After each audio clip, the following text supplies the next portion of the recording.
Well, the reaction by many is that we've been here before, especially over allegations that the 2020 election, which Trump lost, was stolen or fraudulent. Voting experts tell me despite newly declassified documents, the evidence remains insufficient.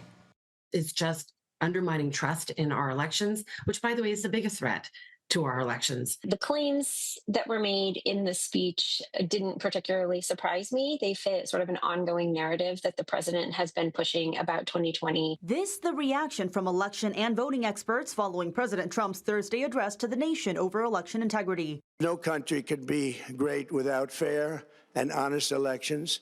Tonight, I'm announcing the immediate declassification and release of critical intelligence revealing shocking vulnerabilities in our election infrastructure. President Trump addressed the 2020 election, which evidence has shown he lost. Trump said the Department of Homeland Security found more than 250,000 non-citizens registered to vote in 4 states, including California. The facts tell us that there has been no significant level of voter fraud, period, in the United States. Just having a non-citizen on the voter roll does not inherently mean that there is federal election fraud. Experts note while some non-citizens may end up on a voter roll by accident, like through automatic voter registration at the DMV, that doesn't mean they end up being able to vote. California Secretary of State Shirley Weber said, quote, "Non-citizen voting remains exceedingly rare in California. Election officials work every day to maintain accurate voter rolls and ensure that only eligible voters are registered." This was a legitimate 25th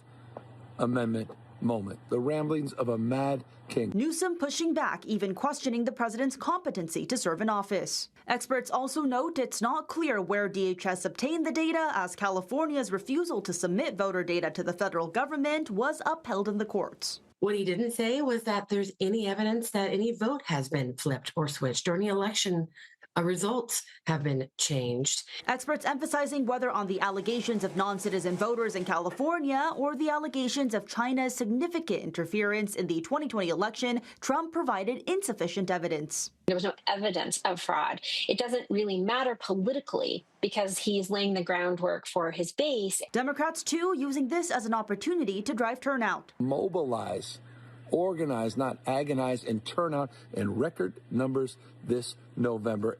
Experts also calling this type of speech by the president unprecedented just 4 months out from a general election. They say the president is likely setting the stage to counter the November election results, especially if Republicans lose their control of Congress. Jenny He, News 8.